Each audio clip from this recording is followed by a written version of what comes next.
Live from Victory Park, this is WFAA News. It's a very horrific crime scene. It's one of the worst that I've seen, and I've been on some plane crashes. It's very bad. A tragic day across the U.S. as a gunman opens fire inside a Pittsburgh synagogue during Shabbat services. Thanks for joining us tonight. A lot of people are sharing their thoughts and their prayers after this tragedy, and those are scrolling at the bottom of your screen. Just within the past hour, President Trump said he will visit Pittsburgh to help the community heal. Here's what we know right now. 11 people were killed this morning at the Tree of Life Synagogue. We know 6 other people were hurt, including 4 police officers. The suspect has been identified as 46-year-old Robert Bowers. He is in custody tonight, and he is expected to be charged with a hate crime. The synagogue is in a vibrant neighborhood in Pittsburgh, and that is where ABC's Maggie Rulli is right now with the latest on the investigation. A horrifying scene in Pittsburgh after a deadly shooting at this synagogue. These incidents usually occur in other cities. Today, the nightmare has hit home here in the city of Pittsburgh. Police called to the Tree of Life Synagogue after reports of gunshots inside. The FBI and the Bureau of Alcohol, Tobacco, and Firearms responding. Members of the Tree of Life Synagogue, conducting a peaceful service in their place of worship, were brutally murdered by a gunman targeting them simply because of their faith. The suspect, 46-year-old Robert Bowers, eventually apprehended and taken to the hospital, leaving a community devastated. This should not be happening, period. It should not be happening in a synagogue. 4 officers were injured during the shooting, all reported to be in stable condition. Pennsylvania's Governor Tom Wolf says anti-Semitism has no place in the Commonwealth. My heart breaks for the members of the Jewish community. Today, all of Pennsylvania mourns with you. The case now being investigated as a hate crime by the FBI. The actions of Robert Bowers represent the worst of humanity. We are dedicating the entire resources of my office to this federal hate crime investigation and prosecution. The president condemning the violence. This wicked act of mass murder is pure evil, hard to believe, and frankly, something that is unimaginable. I keep hearing that this is such a tight-knit Jewish community, and just tonight we have seen hundreds of people out walking to attend a vigil for the victims. The governor here taking that even further, extending it to the nation, saying that an attack on a community of faith is an attack on all communities of faith. In Pittsburgh, Pennsylvania, Maggie Rulli, ABC News.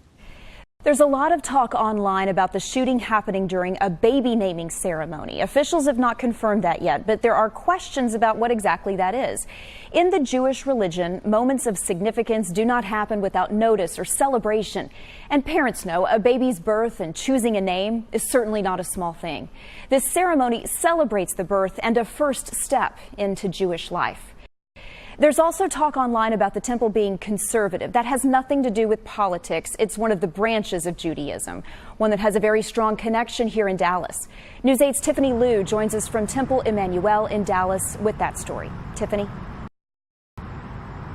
Yeah, Teresa, this is such a tragic situation, and the Jewish community here in Dallas is offering their support and their sympathy to their friends over in Pittsburgh. Now, this all happened this morning at Tree of Life in Pittsburgh, and many people found out during the services today here in Dallas. Now, we know several synagogues in town have ramped up security. They say there is no place for anti-Semitism in the United States, and really no place for hate on religion at all. I talked to 2 members of the Jewish community, and while they practice different denominations of Judaism, they are both heartbroken by this deadly shooting in Pittsburgh.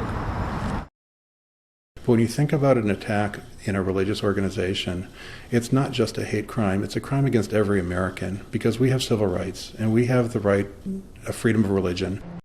It's unspeakable, right? It's terrible, it's horrible, but I think what's even more terrible and horrible is we're starting to run out of adjectives to describe events like this.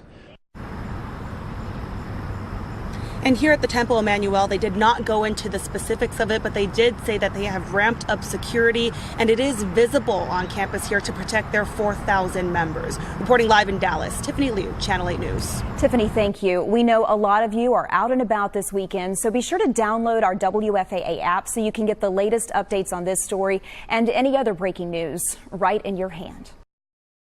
Her love was endless. Hundreds of mourners wore purple today, remembering 9-year-old Peyton Summons. She suffered cardiac arrest last month and was on life support for several weeks as the hospital and her family fought to keep her alive. She passed away last Friday while still on life support. Boy, are you using your voice with your vote. The Texas Secretary of State's office says early voting in this year's midterm election is at the same pace as the 2016 presidential election.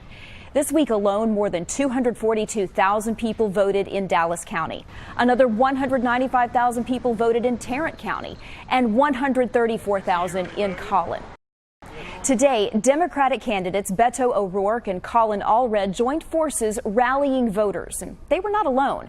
Channel 8's Cleo Green now on the special guest whose actions have left a mark on history. And vote like we never, ever voted before. We must do it. We must take our country back. We must save our democracy. I don't want to go back.